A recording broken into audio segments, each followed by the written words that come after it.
ಇರುವ ರೂಮ್ನಿಂದ ಮತ್ತೊಂದು ರೂಮಿಗೆ ಶಿಫ್ಟ್ ಮಾಡಲಾಗುತ್ತದೆ ಅಂತ ಖಂಡಿತ ಇಲ್ಲ, ಯಾವುದೇ ಕಾರಣಕ್ಕೂ ಇಲ್ಲ ಸರ್. ನಮಗೆ ಇಲ್ಲಿ ಒಂದು ಅಧಿಕೃತವಾಗಿ ಅಲ್ಲಿ ಯಾವ ರೀತಿ ಫೆಸಿಲಿಟಿ ಕೊಡಲಾಗಿದೆ ಅಂತ ಗೊತ್ತಿಲ್ಲ ಸರ್. ಅದನ್ನ ನೀವು ಬ್ರೀಫ್ ಮಾಡೋದಾದ್ರೆ ನೋಡಿ ಅಲ್ಲಿ ಒಂದು ಗೊತ್ತಾಗುತ್ತೆ. ಯಾಕಂದ್ರೆ ಪರಪ್ಪನ ಅಗ್ರಹಾರದ ವಿಚಾರದಲ್ಲಿ ಬಹಳ ಇದು ಆಗಿದೆ. ಈಗ ನೀವು ಹೇಳೋದಾದ್ರೆ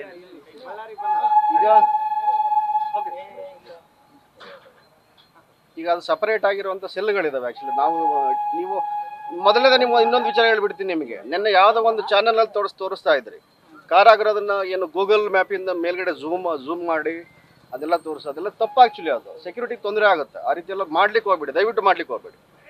ನಿಮ್ಗೆ ರಿಕ್ವೆಸ್ಟ್ ಮಾಡ್ಕೊಳ್ತೀನಿ, ದಯವಿಟ್ಟು ಮಾಡ್ಲಿಕ್ಕೆ ಹೋಗ್ಬೇಡಿ. ತಪ್ಪು ಅದು. ಡ್ರೋನಲ್ಲಿ ತೆಗಿಸೋದು ಅಥವಾ ಇನ್ನೇನೋ ಮಾಡಿರೋದು, ಝೂಮ್ ಔಟ್ ಮಾಡಿ ಕಂಪ್ಲೀಟಾಗಿ ಜೈಲಿದು ಈ ಭಾಗ ಹೀಗಿದೆ, ಈ ಭಾಗ ಹೀಗಿದೆ ಅಂತೆಲ್ಲ ತೋರಿಸಿದೆ. ತಪ್ಪೋದು, ದಯವಿಟ್ಟು ಮಾಡೋಕೆ ಹೋಗ್ಬೇಡಿ.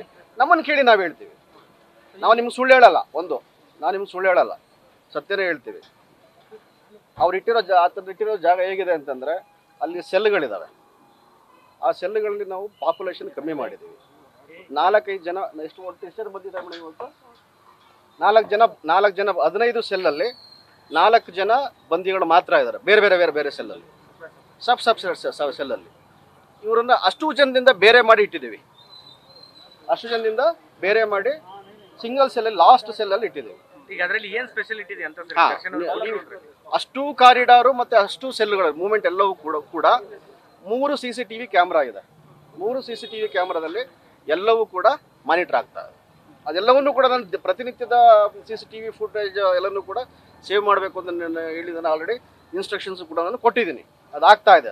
ಅದು ಜೊತೆಗೆ ಇಬ್ಬರು ನಮ್ಮ staff 24x7 body own camera ಹಾಕ್ಕೊಂಡು ಇರ್ತಾರೆ. ಯಾರೇ ಬಂದರೂ ಕೂಡ ಬಾಡಿ ಓನ್ ಕ್ಯಾಮ್ರಾ ಆನ್ ಆಗಿರುತ್ತೆ. ಮೂಮೆಂಟ್ ಎಲ್ಲರೂ ಕೂಡ ಕ್ಯಾಪ್ಚರ್ ಆಗುತ್ತೆ. ನ್ಯೂಸ್ ಫಸ್ಟ್ ನಿರ್ಭೀತಿಯಿಂದ ನಿಮ್ಮ ಪರವಾಗಿ.